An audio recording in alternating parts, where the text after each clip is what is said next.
Selamat siang, teman-teman semuanya. Perkenalkan, kami dari kelompok 8 yang pada kesempatan kali ini akan mempresentasikan hasil dari diskusi kami, yaitu tentang program komunikasi organisasi dan manajemen pendidikan. Boleh di next?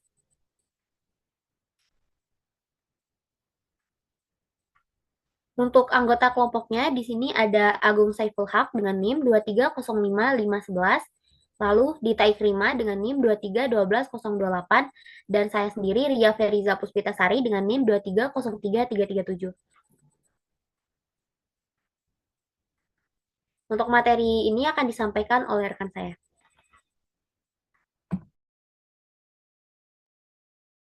Di sini ada learning target. Yang pertama, di sini kita akan ngebahas pengertian program komunikasi dan manajemen beserta fungsinya. Di bagian kedua, kita akan membahas peran komunikasi organisasi dalam akurasi data dan memfasilitasi saluran informasi.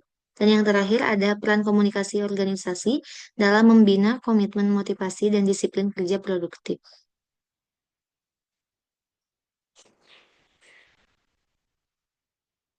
Di sini, saya akan membahas mengenai pengertian program komunikasi. Program komunikasi merupakan suatu rencana yang sistematis untuk menyampaikan pesan kepada halayak dengan tujuan tertentu. Dalam konteks organisasi, program komunikasi berfungsi untuk mengelola informasi dan membangun hubungan yang efektif antara organisasi dengan publiknya. Yang dimaksud dengan program komunikasi ini sendiri adalah suatu program yang mana itu dapat mendukung adanya komunikasi yang efektif antara anggota dari organisasi tersebut.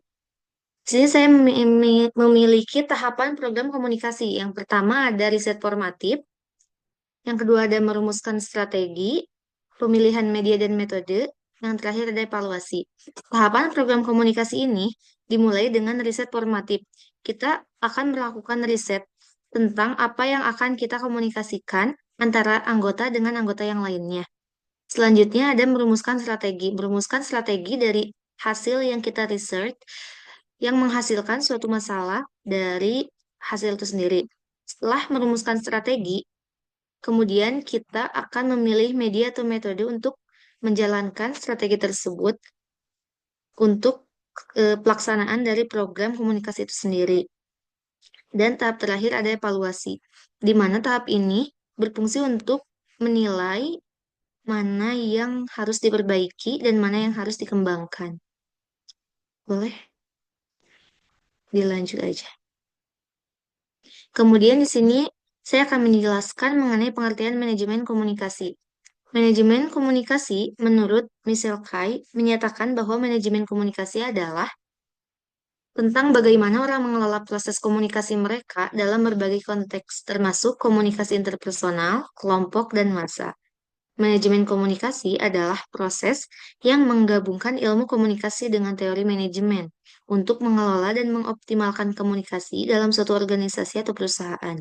Secara umum, manajemen komunikasi mencakup perencanaan, pengorganisasian, pelaksanaan, dan pengawasan dari berbagai saluran komunikasi untuk mencapai tujuan yang telah ditetapkan. Jadi, manajemen komunikasi ini adalah suatu proses perencanaan, pengorganisasian, pelaksanaan, pengevaluasian dari program komunikasi itu sendiri yang mana nantinya dari hasil manajemen komunikasi ini akan menghasilkan suatu komunikasi yang efektif sehingga tidak ada yang namanya miskomunikasi dalam suatu program komunikasi tersebut yang akan mengakibatkan tujuan dari organisasi itu sendiri atau tujuan dari program yang akan dicapai itu dapat terwujudkan dengan baik dan benar. Boleh dilanjut ke slide selanjutnya. Di sini saya akan menjelaskan mengenai fungsi program komunikasi organisasi dan manajemen komunikasi pendidikan. Yang pertama ada fungsi informasi, yaitu di mana program komunikasi ini sendiri berfungsi untuk menyampaikan informasi atau pesan dari seseorang kepada receiver atau penerima pesannya dengan baik. Yang kedua ada fungsi koordinasi, yaitu menyalurkan untuk menyalurkan apa yang akan disampaikan kepada receiver itu sendiri. Yang ketiga fungsi motivasi. Fungsi motivasi ini berfungsi untuk memotivasi seorang anggota organisasi agar dapat mewujudkan semangat bekerja dalam suatu organisasi. Fungsi regulasi dan ada fungsi pembelajaran. Yang mana fungsi pembelajaran ini dapat digunakan ketika dalam suatu program komunikasi itu sendiri telah melakukan evaluasi. Karena ketika telah melakukan tahap evaluasi, maka kita akan mengetahui mana yang harus dikembangkan dan mana yang harus diperbaiki. Selanjutnya ada fungsi program komunikasi organisasi. Maaf, selanjutnya ada fungsi dari program manajemen komunikasi pendidikan. Sama seperti fungsi program komunikasi organisasi, di sini ada menyampaikan informasi, mengembangkan hubungan, mengelola konflik, meningkatkan kualitas pembelajaran, dan evaluasi dan perbaikan. Bedanya, tadi kalau program komunikasi organisasi itu khusus, masih umum dalam setiap organisasi. Tetapi ketika manajemen komunikasi pendidikan ini sudah khusus berfungsi dalam suatu lembaga pendidikan. Boleh dilanjutkan?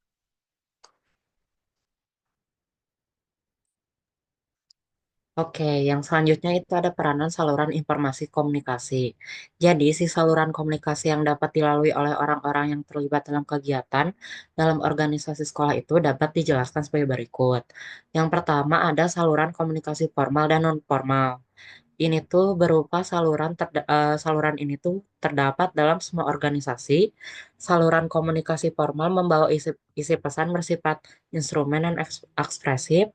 Saluran komunikasi formal ini juga melewati struktur kekuasaan komunikasi sebagai suatu sistem yang bertujuan untuk mengkoordinasikan bagian-bagian organisasi. Faktor-faktor yang perlu dipertimbangkan untuk mengembangkan dan menggunakan sistem komunikasi ini adalah yang pertama adalah saluran-saluran komunikasi harus dikenal. Yang kedua, saluran harus berhubungan dengan setiap anggota.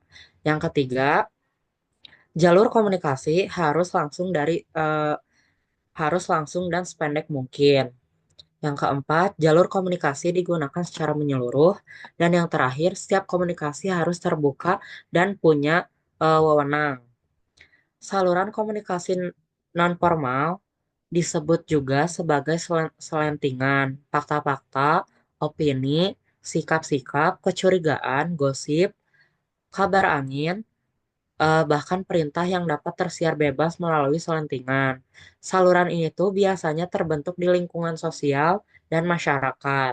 Yang kedua ada saluran komunikasi internal, terdiri dari yang pertama ada saluran komunikasi ke bawah atau downward, yaitu dari atasan ke bawahan untuk memotivasi dan meningkatkan efisiensi para pegawai, misalnya jaminan kesehatan, asuransi, dan promosi.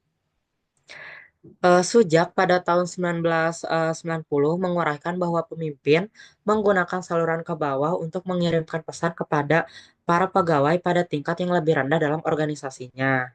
Yang kedua, itu ada saluran komunikasi ke atas atau upward, yaitu komunikasi dari bawahan ke atasan yang biasanya dilakukan secara periodik, misalnya laporan kemajuan kerja, pergerakan informasi ke atasan melalui tingkatan-tingkatan hierarki organisasional, paling sering berbentuk umpan balik pelaksanaan kerja dan secara mendasar dihubungkan dengan fungsi pengawasan.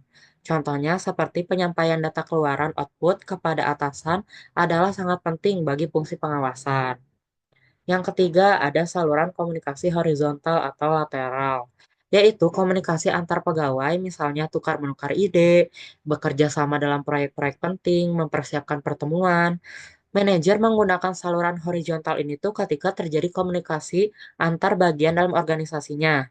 Saluran horizontal dapat terjadi melalui tipe komunikasi secara formal maupun informal. Saluran secara horizontal ini juga biasanya terjadi ketika pemimpin berkomunikasi dalam rangka aktivitas pengkoordinasian, penyebaran informasi, maupun dalam pemecahan suatu masalah.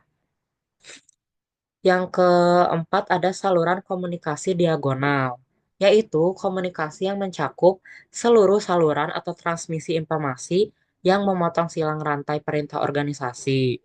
Komunikasi si diagonal ini tuh paling sering berbentuk sebagai interaksi antara para pemimpin lini dan para anggota staf atau unit-unit pelayanan.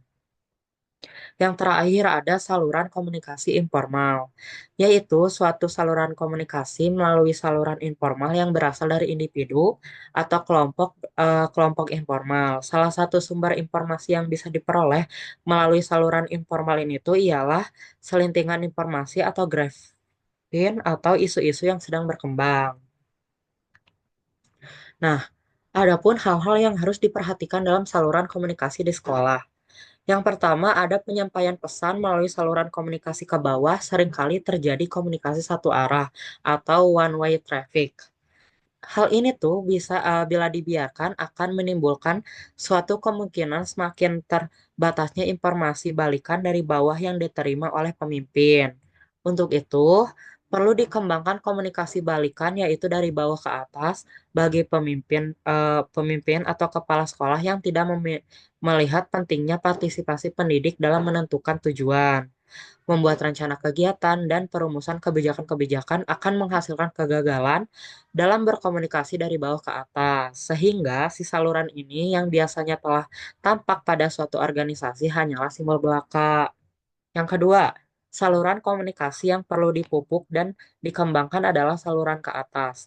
Bila hal ini dilakukan, maka dapat dijadikan bukti kebangkitan pemimpin dalam membangkitkan keterampilan pendidik, atau staf karyawan dan keberhasilan dalam mewujudkan keterbukaan di sekolah yang dipimpinnya pada era reformasi pada saat ini. Namun, persoalannya tidaklah semudah itu, sebab pemberian peluang partisipasi pendidik seringkali disalahgunakan, yaitu sebagai media untuk memaksakan kehendak pendidik atau masalah belum dewasanya cara berpikir. Yang ketiga, saluran komunikasi horizontal juga perlu dipupuk dan dikembangkan. Karena komunikasi ini sendiri itu terjadi antara orang-orang yang memiliki kedudukan yang sama, atau sederajat atau hampir sepadan. Sehingga cenderung tidak begitu menakutkan bagi masing-masing pihak. Lebih akurat karena masing-masing pihak terbuka, tidak merasa tertekan, dan tidak ada kecurigaan. Serta lebih cepat dibandingkan dengan komunikasi ke atas upward atau ke bawah yaitu downward. Yang terakhir adalah saluran komunikasi diagonal. Berdasarkan beberapa studi menunjukkan bahwa sering terjadi konflik dalam komunikasi lini guru atau pegawai, karyawan staf diagonal atau wakil kepala sekolah, di mana para staf mempunyai kegiatan komunikasi dan pengetahuan tentang berbagai peristiwa lebih besar daripada karyawan lini. Untuk itu, perlu bagi pemimpin atau kepala sekolah untuk menempatkan posisi dan menyadarkan karyawan lini yang mempunyai lebih sedikit pengetahuan tentang berbagai peristiwa di sekolahnya. Seperti itu. Materi selanjutnya akan dilanjutkan oleh teman saya. Baik, selanjutnya itu ada peran komunikasi. Nah, di sini peran komunikasi yang kita bahas itu ada tiga. Yang pertama, dalam membina komitmen. Kedua, motivasi. Dan ketiga adalah disiplin kerja produktif.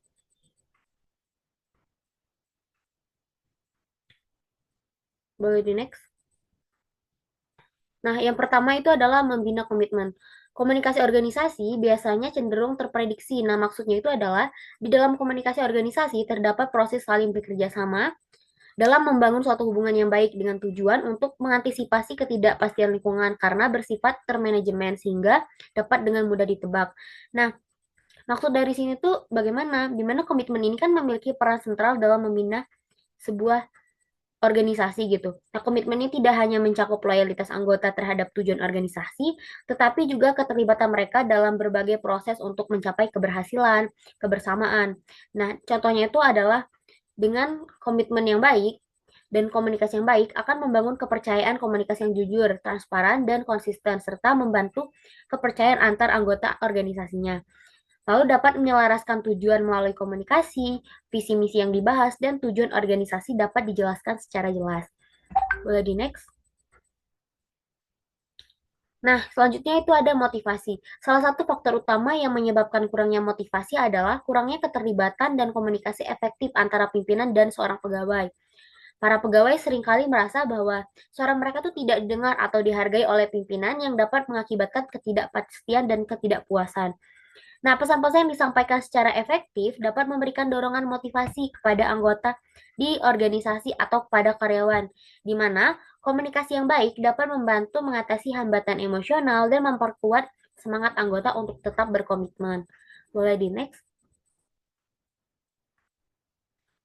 Nah, yang terakhir itu adalah disiplin kerja produktif, di mana melalui komunikasi yang efektif, organisasi dapat menciptakan lingkungan kerja yang kondusif, meningkatkan motivasi karyawan, dan mencapai tujuan bersama, di mana ini merupakan salah satu kutipan dari Siregar pada tahun 2012.